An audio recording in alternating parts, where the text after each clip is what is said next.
ಎಲ್ಲರಿಗೂ ನಮಸ್ಕಾರ. ನಾನು ಓದೋ ತರಗತಿಯಲ್ಲಿ ನಿಮಗೆ ಕಾಯಂ ಜಮೀನ್ದಾರಿ ಪದ್ಧತಿ ಅಥವಾ ಕಾಯಂ ಗುತ್ತಿ ಪದ್ಧತಿಯ ಬಗ್ಗೆ ಹೇಳಿದ್ದೆ. ನಾನು ಈ ತರಗತಿಯಲ್ಲಿ ಮತ್ತೆ ಬ್ರಿಟಿಷರು ಪರಿಚಯಿಸಿದಂತಹ ಮತ್ತೊಂದು ಹೊಸ ಪದ್ಧತಿ ಅಂದರೆ ರೈತಾವರಿ ಪದ್ಧತಿಯ ಬಗ್ಗೆ ಈ ತರಗತಿಯಲ್ಲಿ ನೋಡೋಣ. ನೋಡಿ, ನಾನು ನಿಮಗೆ ಆಗಲೇ ಹೇಳಿದ್ದೆ, ಅಂದರೆ ಓದ ತರಗತಿಯಲ್ಲಿ ಬ್ರಿಟಿಷರು ಹೊಸ ಅಂದರೆ ಬಹುಸಂಖ್ಯಾತ ರೈತಾಪಿ ವರ್ಗದ ಜನರೇ ಭಾರತದಲ್ಲಿದ್ದುದರಿಂದ ಕೃಷಿ ಕ್ಷೇತ್ರಕ್ಕೆ ಸಂಬಂಧಪಟ್ಟಂತೆ ಅನೇಕ ರೀತಿಯಾದಂತಹ ಕಂದಾಯವನ್ನು ವಿಧಿಸಿ ಅವುಗಳನ್ನು ವಸೂಲಿ ಮಾಡಲಿಕ್ಕೆ, ಅಂದರೆ ಕಂದಾಯ ವಿಧಿಸಿ ಅವುಗಳನ್ನು ವಸೂಲಿ ಮಾಡಲಿಕ್ಕೆ ಹೊಸ ಒಂದು ಪ್ರಯೋಗಗಳನ್ನಾಗಿರ್ಬೋದು, ಹೊಸ ತಂತ್ರಗಳನ್ನಾಗಿರ್ಬೋದು ಭಾರತದಲ್ಲಿ ಪರಿಚಯಿಸ್ತಾರೆ. ಅದರ ಪರಿಣಾಮವಾಗಿಯೇ ಈ ಒಂದು ಭೂ ಕಂದಾಯ ಪದ್ಧತಿಗಳು ಅಂದರೆ ಕಾಯಂ ಜಮೀನ್ದಾರಿ ಪದ್ಧತಿ ಮತ್ತು ರೈತಾವರಿ ಪದ್ಧತಿ, ಮಹಲ್ವಾರಿ ಪದ್ಧತಿ. ಹೀಗಾಗಿ ಹೊಸ ರೀತಿಯಾದಂತಹ ಕಂದಾಯವನ್ನು ವಿಧಿಸುವುದರ ಮೂಲಕ ಅದನ್ನು ವಸೂಲಿ ಮಾಡಲಿಕ್ಕೆ ಹೊಸ ಒಂದು ಪ್ರಯೋಗಗಳನ್ನು ಬ್ರಿಟಿಷ್ ಸರ್ಕಾರ ಕೈಗೊಳ್ಳುತ್ತೆ. ಹೀಗಾಗಿ ಬ್ರಿಟಿಷರು ಪರಿಚಯಿಸಿದಂತಹ ಮತ್ತೊಂದು ಹೊಸ ಕಂದಾಯ ಪದ್ಧತಿ ಅಂದರೆ ಅದು ರೈತಾವರಿ ಪದ್ಧತಿ ಆಗಿದೆ. ಹೀಗಾಗಿ ಇದನ್ನು ಪರಿಚಯಿಸಲಿಕ್ಕೆ ಪ್ರಮುಖ ಕಾರಣ ಅಂದರೆ ಮೊದಲ ಬಾರಿಗೆ ಕಾಯಂ ಜಮೀನ್ದಾರಿ ಪದ್ಧತಿಯನ್ನು ಬ್ರಿಟಿಷ್ ಸರ್ಕಾರ ಪರಿಚಯಿಸಿದಂತಹ ಸಂದರ್ಭದಲ್ಲಿ ಜಮೀನ್ದಾರರು ಏನು ಮಾಡ್ತಾಯಿದ್ರು ಅಂದರೆ ಕಂದಾಯ ವಸೂಲಿ ಮಾಡುವಂತಹ ಹಕ್ಕನ್ನು ಪಡ್ಕೊಂಡಿರ್ತಾರೆ ಮತ್ತು ಭೂಮಿಯ ಮೇಲಿನ ಹಕ್ಕನ್ನು ಸಹ ಹೊಂದಿರ್ತಾರೆ. ಹೀಗಾಗಿ ಇವರು ರೈತರನ್ನು ಶೋಷಿಸುವುದರ ಮೂಲಕ ಅತಿ ಹೆಚ್ಚಿನ ಕಂದಾಯವನ್ನು ವಸೂಲಿ ಮಾಡ್ತಾ ಇರ್ತಾರೆ. ಅಂದರೆ ಸರ್ಕಾರ ನಿಗದಿಪಡಿಸಿದಂತಹ ಕಂದಾಯವನ್ನು ಅವರು ಅದು ಸರಿಯಾದ ಸಮಯದಲ್ಲಿ ಕಟ್ಟುವುದರ ಮೂಲಕ ಹೆಚ್ಚುವರಿಯಾಗಿ ವಸೂಲಾದಂತಹ ಹಣವನ್ನು ತಮ್ಮ ಭೋಗ ಜೀವನಕ್ಕೆ ಅದನ್ನು ಬಳಸ್ಕೊಳ್ತಾ ಇರ್ತಾರೆ. ಈಗ ಈ ಪದ್ಧತಿ ಏನಾಯಿತು ಅಂದರೆ ರೈತರನ್ನು ಶೋಷಣೆಗೆ ಒಳಪಡಿಸಲಿಕ್ಕೆ ಕಾರಣ ಆಗುತ್ತೆ.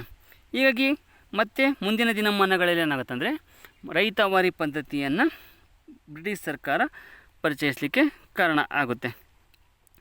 ಹೀಗಾಗಿ ಭಾರತದ ಬಹುಸಂಖ್ಯಾತ ರೈತರನ್ನು ಈ ಜಮೀನ್ದಾರಿ ಪದ್ಧತಿ ಶೋಷಣೆಯಿಂದ ಮುಕ್ತಿಗೊಳಿಸಲಿಕ್ಕೆ ರೈತರಿಗೆ ಆಸ್ತಿಯ ಹಕ್ಕಿನ ರಕ್ಷಣೆಯನ್ನು ನೀಡುವ ಸಲುವಾಗಿ ಅಂದಿನ ಕೋರ್ಟ್ ಆಫ್ ಡೈರೆಕ್ಟರ್ ಏನಿದೆಯಲ್ಲ 1817ರಲ್ಲಿ ರೈತಾವಾರಿ ಪದ್ಧತಿಯನ್ನು ಜಾರಿಗೊಳಿಸಲಿಕ್ಕೆ ಆದೇಶವನ್ನು ನೀಡುತ್ತೆ. ನೋಡಿ, ರೈತರಿಗೆ ಸರ್ವ ಸ್ವತಂತ್ರವನ್ನು ನೀಡಲಿಕ್ಕೆ, ಭೂ ಕಂದಾಯವನ್ನು ಕಟ್ಟಲಿಕ್ಕೆ ಮತ್ತು ಜಮೀನ್ದಾರರಿಂದ ರೈತರ ಶೋಷಣೆ ತಪ್ಪಿಸಲಿಕ್ಕೆ ಆಗ ಏನಾಗುತ್ತೆ ಅಂದರೆ 1817ರಲ್ಲಿ ಅಂದಿನ ಕೋರ್ಟ್ ಆಫ್ ಡೈರೆಕ್ಟರ್ ಏನಿದೆಯಲ್ಲ ಅದು ರೈತಾವರಿ ಪದ್ಧತಿಯನ್ನು ಭಾರತದಲ್ಲಿ ಜಾರಿಗೊಳಿಸಬೇಕು ಅಂತ ಆದೇಶವನ್ನು ನೀಡುತ್ತೆ. ಹೀಗಾಗಿ ಅಂದಿನ ಆಂಗ್ಲೋ ಅಧಿಕಾರಿಯಾಗಿದ್ದಂತಹ ಜೇಮ್ಸ್ ಮನ್ರೋ ಏನಿದನಲ್ಲ ಈತ ರೈತಾವರಿ ಪದ್ಧತಿಯನ್ನು ಜಾರಿಗೆ ತರ್ತಾನೆ. ನೋಡಿ, ಇಲ್ಲಿ ನೀವು ಗಮನಿಸಬೇಕು, ರೈತಾವರಿ ಪದ್ಧತಿಯನ್ನು ಜಾರಿಗೆ ತರಲಿಕ್ಕೆ ಆದೇಶವನ್ನು ನೀಡಿದಂತಹದ್ದು ಅಂದರೆ ಕೋರ್ಟ್ ಆಫ್ ಡೈರೆಕ್ಟರ್ನ ಆದೇಶದ ಮೇರೆಗೆ ಜಾರಿಗೆ ತರ್ತಾರೆ. ನೋಡಿ, ಈ ಪದ್ಧತಿ ಜಾರಿಗೆ ಬಂದಿದ್ದು 1817ರಲ್ಲಿ. ಇದನ್ನು ಜಾರಿಗೆ ತಂದಂತಹ ಅಧಿಕಾರಿ ಅಂದರೆ ಜೇಮ್ಸ್ ಮನ್ರೋ ಈ ರೈತಾವರಿ ಪದ್ಧತಿಯನ್ನು ಜಾರಿಗೆ ತರ್ತಾನೆ. ಹಾಗಾದರೆ ರೈತಾವರಿ ಪದ್ಧತಿ ಅಂದರೆ ಏನು? ನೋಡಿ, ರೈತಾವರಿ ಪದ್ಧತಿ ಅಂದರೆ ಮಧ್ಯವರ್ತಿಗಳ ಸಹಾಯವಿಲ್ಲದೆ ರೈತನೇ ನೇರವಾಗಿ ಸರ್ಕಾರಕ್ಕೆ ಕಂದಾಯ ಸಲ್ಲಿಸುವ ಪದ್ಧತಿಯೇ ರೈತಾವರಿ ಪದ್ಧತಿ. ನೋಡಿ, ಇನ್ನೊಂದು ಸರಿ ಗಮನಿಸಿ, ರೈತಾವರಿ ಪದ್ಧತಿ ಅಂದರೆ ಮಧ್ಯವರ್ತಿಗಳ ಸಹಾಯವಿಲ್ಲದೆ ರೈತನೇ ನೇರವಾಗಿ ಸರ್ಕಾರಕ್ಕೆ ಕಂದಾಯ ಸಲ್ಲಿಸುವ ಪದ್ಧತಿಯೇ ರೈತಾವರಿ ಪದ್ಧತಿ ಅಂತ ಕರಿತೀವಿ. ಅಂದರೆ ಇಲ್ಲಿ ಏನಾಗಿತ್ತು ಅಂದರೆ ಯಾವುದೇ ಮಧ್ಯವರ್ತಿಗಳು ಇರೋದಿಲ್ಲ. ಅಂದರೆ ಇಲ್ಲಿ ರೈತನೇ ಏನು ಮಾಡ್ತಾ ಇದ್ದ, ಸರ್ಕಾರ ನಿಗದಿಪಡಿಸಿದಂತಹ ಕಂದಾಯವನ್ನು ನೇರವಾಗಿ ಸರ್ಕಾರಕ್ಕೆ ಕಟ್ತಾ ಇದ್ದ. ಅಂದರೆ ಸರ್ಕಾರ ಮತ್ತು ರೈತನ ನಡುವೆ ಯಾವುದೇ ಮಧ್ಯವರ್ತಿಗಳ ಹಾವಳಿ ಇರಲಿಲ್ಲ.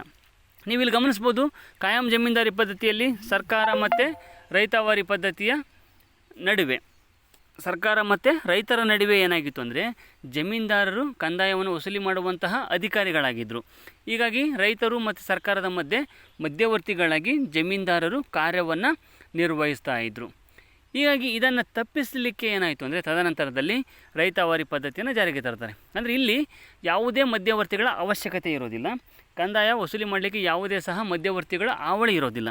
ಹೀಗಾಗಿ ಸರ್ಕಾರ ಏನು ನಿಗದಿಪಡಿಸಿರುತ್ತೋ ಆ ಕಂದಾಯವನ್ನು ರೈತನೇ ಏನು ಮಾಡ್ತಾ ಇದ್ದ, ನೇರವಾಗಿ ಸರ್ಕಾರಕ್ಕೆ ಕಟ್ತಾ ಇದ್ದ. ಹೀಗಾಗಿ ಮಧ್ಯವರ್ತಿಗಳ ಹಾವಳಿ ಇಲ್ಲದೆ ರೈತರು ಸರ್ವ ಸ್ವತಂತ್ರವಾಗಿ ತಮಗೆ ವಿಧಿಸಿದಂತಹ ಕಂದಾಯವನ್ನು ಕಟ್ಟಲಿಕ್ಕೆ ಈ ಒಂದು ಪದ್ಧತಿ ವಿಶೇಷವಾದಂತಹ ಅವಕಾಶವನ್ನು ಮಾಡುತ್ತೆ. ಹೀಗಾಗಿ ಸರ್ಕಾರ ಹಾಗೂ ಸಾಗುವಳಿದಾರನ ನಡುವಿನ ಸಂಬಂಧವೇ ಏನಾಗಿತ್ತು ಅಂದರೆ ಅದು ರೈತಾವಾರಿ ಪದ್ಧತಿಯ ಒಂದು ವಿಶಿಷ್ಟತೆ ಆಗಿರುತ್ತೆ. ಹೀಗಾಗಿ ಜೇಮ್ಸ್ ಮನ್ರೋ ಕೆಲವು ನಿಯಮಗಳ ಆಧಾರದ ಮೇಲೆ ಏನು ಮಾಡ್ತಾನೆ ಈತ ಮದ್ರಾಸ್ ಹಾಗೂ ಇನ್ನಿತರ ಪ್ರದೇಶಗಳ ವ್ಯಾಪ್ತಿಯಲ್ಲಿ ಇದನ್ನು ಜಾರಿಗೆ ತರ್ತಾನೆ. ನೋಡಿ, ರೈತವಾರಿ ಪದ್ಧತಿಯನ್ನು ಮನ್ರೋ ಮೊದಲ ಬಾರಿಗೆ ಮದ್ರಾಸ್ ಮತ್ತು ಅವುಗಳ ಸುತ್ತಮುತ್ತಲ ಅಂದರೆ ಇನ್ನಿತರ ಪ್ರದೇಶಗಳ ವ್ಯಾಪ್ತಿಯಲ್ಲಿ ಈ ಒಂದು ರೈತವಾರಿ ಪದ್ಧತಿಯನ್ನು ಈತ ಜಾರಿಗೆ ತರ್ತಾನೆ ಅಥವಾ ಪರಿಚಯಿಸ್ತಾನೆ. ಆ ಪ್ರಕಾರ ರೈತವಾರಿ ಪದ್ಧತಿಯು ಕೆಲವು ನಿಯಮಗಳಿಂದ ಕೂಡಿರುತ್ತೆ. ಅಂದರೆ ಪ್ರತಿಯೊಬ್ಬ ರೈತನೊಂದಿಗೆ ಸರ್ಕಾರವು ಕಂದಾಯವನ್ನು ನಿಗದಿ ಮಾಡಿಕೊಳ್ಳಬೇಕಿತ್ತು. ನೋಡಿ, ಅಂದರೆ ರೈತನೊಂದಿಗೆ ಸರ್ಕಾರ ಏನಾಗಿತ್ತು ಅಂದರೆ ಕಂದಾಯವನ್ನು ನಿಗದಿ ಮಾಡಿಕೊಳ್ಬೇಕಾಗಿರುತ್ತೆ. ಅಂದರೆ ಭೂಮಿಯನ್ನು ಅಳತೆ ಮಾಡಿ ಒಟ್ಟು ಉತ್ಪನ್ನದಲ್ಲಿ ವೆಚ್ಚವನ್ನು ಕಳೆದು ಬರುವ ನಿವ್ವಳ ಉತ್ಪನ್ನವನ್ನು ಹಣದ ರೂಪದಲ್ಲಿ ಪರಿವರ್ತಿಸಿ ಸರ್ಕಾರಕ್ಕೆ ಕಂದಾಯದ ಭಾಗವನ್ನು ಸಲ್ಲಿಸಬೇಕಾಗಿತ್ತು. ಅಂದರೆ ಪ್ರತಿಯೊಬ್ಬ ರೈತನೊಂದಿಗೆ ಕಂದಾಯವನ್ನು ಸರ್ಕಾರ ನಿಗದಿ ಮಾಡಿಕೊಳ್ಬೇಕಾಗಿತ್ತು. ಅಂದರೆ ಭೂಮಿಯನ್ನು ಅಳತೆ ಮಾಡಿಸಿ ಆ ಒಂದು ಭೂಮಿಯಲ್ಲಿ ಬರುವಂತಹ ಒಟ್ಟು ಉತ್ಪನ್ನದಲ್ಲಿ ವೆಚ್ಚ, ರೈತನು ಮಾಡಿದಂಥ ವೆಚ್ಚವನ್ನು ಕಳೆದು ಬರುವ ನಿವ್ವಳ ಉತ್ಪನ್ನವನ್ನು ಹಣದ ರೂಪಕ್ಕೆ ಪರಿವರ್ತಿಸಿ ಸರ್ಕಾರಕ್ಕೆ ಕಂದಾಯದ ಭಾಗವನ್ನು ಸಲ್ಲಿಸಬೇಕಾಗಿತ್ತು.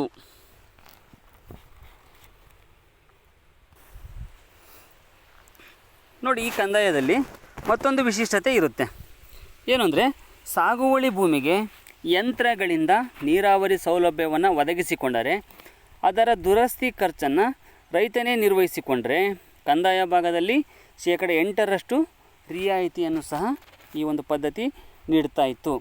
ಅಂದರೆ ವೈಯಕ್ತಿಕವಾಗಿ ರೈತನಿಗೆ ಬೆಳೆಯಲ್ಲಿ ನಷ್ಟವಾದರೆ ಯಾವುದೇ ರೀತಿಯ ಪರಿಹಾರವನ್ನು ಇದು ನೀಡ್ತಾ ಇರಲಿಲ್ಲ. ಸಾಮೂಹಿಕ ಪ್ರದೇಶದಲ್ಲಿ ನಷ್ಟವಾದರೆ 10% ರಿಯಾಯಿತಿಯನ್ನು ನೀಡಲಾಗ್ತಾಯಿತ್ತು. ನೋಡಿ, ಕಂದಾಯ ನಿಗದಿಯು ಸಾಮಾನ್ಯವಾಗಿ ಭೂಮಿಯ ಫಲವತ್ತತೆಯ ಮೇಲೆ ನಿರ್ಧಾರವಾಗ್ತಾಯಿತ್ತು. ಅಂದರೆ ಭೂಮಿಯ ಫಲವತ್ತತೆಯ ಆಧಾರದ ಮೇಲೆ ಏನು ಮಾಡ್ತಾಯಿದ್ರು, ಕಂದಾಯವನ್ನು ನಿಗದಿ ಮಾಡ್ತಾಯಿತ್ತು. ಜೌಗು ಭೂಮಿಗೆ 1/5 ಕಂದಾಯ ವಿಧಿಸಿದರೆ ಒಣ ಭೂಮಿಗೆ 3/1 ಕಂದಾಯ ನಿಗದಿ ಮಾಡಲಾಗಿತ್ತು. ರೈತ ಭೂ ಒಡೆಯನಾಗಿದ್ದರೂ ಸಾಗುವಳಿ ಮಾಡುವ, ಮಾರಾಟ, ಗೇಣಿ ಕೊಡುವ ಕೆಲವು ಕ್ರಮಗಳಲ್ಲಿ ಸರ್ಕಾರಕ್ಕೆ ವಿವರಣೆಯನ್ನು ಕೊಡಬೇಕಾಗಿತ್ತು. ನೋಡಿ, ಇಲ್ಲಿ ಭೂಮಿ ರೈತನ ಸೊತ್ತಾಗಿದ್ದರೂ ಸಹ ಏನಾಗ್ತಿತ್ತು ಅಂದರೆ ಸರ್ಕಾರಕ್ಕೆ ಕೆಲವೊಂದು ವಿವರಣೆಯನ್ನು ನೀಡಬೇಕಾಗಿತ್ತು. ಯಾವ ಸಂದರ್ಭದಲ್ಲಿ ಅಂದರೆ ಸಾಗುವಳಿ ಮಾಡುವಂತಹ ಒಂದು ಕ್ರಮದಲ್ಲಿ ಅಥವಾ ಸಂದರ್ಭದಲ್ಲಿ, ಅಥವಾ ಏನಾದರೂ ಮಾರಾಟವನ್ನು ಮಾಡುವಂತಹ ಪರಿಸ್ಥಿತಿಯಲ್ಲಿ, ಅಥವಾ ತನಗೆ ಸೇರಿದಂಥ ಭೂಮಿಯನ್ನು ಗೇಣಿ ಕೊಡಲಿಕ್ಕೆ, ಬೇರೆಯವರಿಗೆ ಮಾಡಿಕೊಳ್ಳಿಕ್ಕೆ ಕೊಡುವಂತಹ ಸಂದರ್ಭದಲ್ಲೂ ಸಹ ಕೆಲವು ಕ್ರಮಗಳನ್ನು ಕೈಗೊಳ್ಳುವಂಥ ಸಂದರ್ಭದಲ್ಲಿ ಸರ್ಕಾರಕ್ಕೆ ಏನು ಮಾಡಬೇಕಾಗಿತ್ತು, ವಿವರಣೆಯನ್ನು ಕೊಡಬೇಕಾಗಿತ್ತು. ನೋಡಿ, ಬಂಜರು ಭೂಮಿಯನ್ನು ಸಾಗುವಳಿ ಮಾಡಲು ಮುಂದೆ ಬಂದ ರೈತರಿಗೆ ಕೆಲವು ವರ್ಷಗಳ ಕಾಲ ಪುಕ್ಕಟೆಯಾಗಿ ನೀಡ್ತಾಯಿದ್ರು. ಅಂದರೆ ಏನು, ಕೃಷಿಗೆ ಯೋಗ್ಯವಲ್ಲದಂತಹ ಭೂಮಿ ಇತ್ತಂದರೆ, ಬಂಜರು ಭೂಮಿ ಇತ್ತು ಅಂದರೆ ಆ ಭೂಮಿಯನ್ನು ಯಾರಾದರೂ ಸಾಗುವಳಿ ಮಾಡಲಿಕ್ಕೆ ಯಾರಾದರೂ ರೈತರು ಮುಂದೆ ಬಂದರೆ ಅವರಿಗೆ ಕೆಲವೊಂದು ವರ್ಷಗಳ ಕಾಲ ಪುಕ್ಕಟೆಯಾಗಿ ನೀಡ್ತಾಯಿದ್ರು. ಅಂದರೆ ಆ ಒಂದು ಭಾಗದ ಮೇಲೆ ಅಥವಾ ಆ ಜಮೀನಿನ ಮೇಲೆ ಯಾವುದೇ ರೀತಿಯಾದಂತಹ ಕಂದಾಯವನ್ನು ಕೆಲವು ವರ್ಷಗಳ ಕಾಲ ಆಗ್ತಾ ಇರಲಿಲ್ಲ. ಆದರೆ ತದನಂತರದಲ್ಲಿ ಕೆಲವು ವರ್ಷಗಳ ನಂತರ ಮತ್ತು ಆ ಭೂಮಿಗೂ ಸಹ ಏನು ಮಾಡ್ತಿದ್ರು, ಕಂದಾಯ ವಸೂಲಿ ಮಾಡುವಂತಹ ನಿಯಮವು ಇರ್ತಾ ಇತ್ತು. ಹೀಗಾಗಿ ಅನೇಕ ರೀತಿಯಾದಂತಹ ಪ್ರಯೋಜನಗಳನ್ನು ಇಲ್ಲಿ ರೈತ ಪಡಿತಾನೆ. ಏನಂದರೆ ಮಧ್ಯವರ್ತಿಗಳ ಹಾವಳಿ ಇರೋದಿಲ್ಲ, ಭೂಮಿಯ ಫಲವತ್ತತೆಯ ಆಧಾರದ ಮೇಲೆ ಕಂದಾಯ ನಿಗದಿ ಮಾಡಿದ್ರಿಂದ ಯಾರಿಗೂ ಸಹ ನಷ್ಟ ಆಗ್ತಾ ಇರಲಿಲ್ಲ. ಸಾಗುವಳಿ ಭೂಮಿಯನ್ನು ಮಾಡುವಂಥ ಸಂದರ್ಭದಲ್ಲಿ ಅದನ್ನು ಕೆಲವು ವರ್ಷಗಳವರೆಗೆ ಪುಕ್ಕಟೆಯಾಗಿ ನೀಡ್ತಾಯಿದ್ರು. ಯಂತ್ರಗಳ ಸಹಾಯದಿಂದ ನೀರಾವರಿ ವ್ಯವಸ್ಥೆಯನ್ನು ಮಾಡಿಕೊಂಡ್ರೆ ಕಂದಾಯದಲ್ಲಿ 8% ರಿಯಾಯಿತಿಯನ್ನು ನೀಡ್ತಾಯಿದ್ರು. ಹೀಗಾಗಿ ಕೆಲವೊಂದು ಅನುಕೂಲಗಳನ್ನು ಸಹ ಈ ಒಂದು ಪದ್ಧತಿ ನೀಡಲಿಕ್ಕೆ ಪ್ರಮುಖ ಕಾರಣವಾಗಿ ಕಂಡು ಬರುತ್ತೆ.